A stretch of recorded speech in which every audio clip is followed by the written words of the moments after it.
Ok,អញ្ចឹងវីដេអូមុនខ្ញុំប្រាប់ពីរបៀបបិទបើកម៉ាស៊ីនរបៀបសេរីបាទឲ្យច្បាស់អីផ្សេងៗហើយណាអញ្ចឹងវីដេអូនេះមកប្រាប់ពីរបៀបដោតឌុយចូលតែម្ដងបាទអញ្ចឹងសម្រាប់ឌុយបងប្រើ HDMI ឬក៏ VGA ក៏ដោយបាទអញ្ចឹងមួយចំហៀងបងប្រើជាមួយកុំព្យូទ័របាទយើងធ្វើដូចនេះមកចំហៀងយើងដោតចូលកុំព្យូទ័ររបស់យើងតាមរន្ធ HDMI បាទហើយមួយចំហៀងទៀតអតិថិជនដោតចូលជាមួយនឹងម៉ាស៊ីនស្លាយរបស់យើងជាទូទៅម៉ាស៊ីនស្លាយខ្ញុំ set up ពីខាងពួកខ្ញុំទៅឲ្យវាចូល HDMI auto ជាងបងគ្រាន់តែចូល HDMI ដោតចូលបែបហ្នឹងមិនបាច់ធ្វើអីទាំងអស់ណាបាទមិនបាច់ធ្វើអីទាំងអស់វានឹងធ្វើការបញ្ចេញរូបភាពទៅតែម្ដងឃើញទេបាទនេះបញ្ចេញរូបភាពទៅហើយបាទអញ្ចឹងយើងអាចប្រើប្រាស់បានបងចង់បញ្ចាំងអីបញ្ចាំងទៅតាមចិត្តរបស់យើងបាទវានឹងបញ្ចេញរូបភាពទៅបែបហ្នឹងហើយសម្រាប់ឧទាហរណ៍ថាបើអ្នកនរគ្នា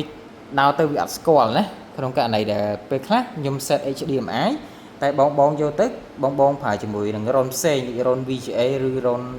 Type A នេះជាដើមអញ្ចឹងបងអាចចុចនៅលើ Tele ក៏បានដែរជាមួយខ្ញុំប្រាប់យើងចុចកន្លែងនេះគេដាក់ពាក្យថា Source Search ឃើញទេ Source Search ឬក៏នៅលើម៉ាស៊ីនស្លាយក៏មានដែរលើម៉ាស៊ីនស្លាយគេដាក់ Source Search ដូចគ្នាអញ្ចឹងចង់ចុចប៊ូតុងមួយហ្នឹងក៏បានឬក៏ចង់ចុច Source Search នៅលើ Tele របស់យើងក៏បានដែរនៅពេលដែលចុចវាចេញបែបម៉េចជាមួយខ្ញុំប្រាប់វិញមើលចាំមើលបាទចុចមកឃើញវាចេញ select ជម្រើសហេបាទវានឹងអូតូឲ្យយើងម្ដងមួយអញ្ចឹងនៅពេលដែលវា detect ថាមាន run មួយណាដែលដោតចូលគឺវាចូលអូតូតែម្ដងដូចអានេះអញ្ចឹងយើងដោត HDMI ចូលវា detect HDMI អញ្ចឹងតែម្ដងឥឡូវឧទាហរណ៍ថាខ្ញុំដក HDMI ចេញបាទខ្ញុំចុច source search ហ្នឹងចាំមើលដល់ពេលវារកអត់ឃើញវាធ្វើបែបម៉េចណាបាទវាអត់ចេញអីទាំងអស់បាទឥឡូវឧទាហរណ៍ថាពីមុនខ្ញុំប្រើ VGA ហើយជាទូទៅ source search នេះវាតែងតែធ្វើការដាក់អូតូឲ្យឥឡូវឧទាហរណ៍ថាយើងលើជម្រើស VGA នៅពេលដែលយើងដោត HDMI ចូលបាទចាំមើលវា detect ដែរឬអត់បាទក្នុងករណីដែលវាអត់ detect បងឃើញទេបាទន័យថាឥឡូវហ្នឹងវាចូលនៅក្នុងយើងចុចឲ្យវាចូលតាម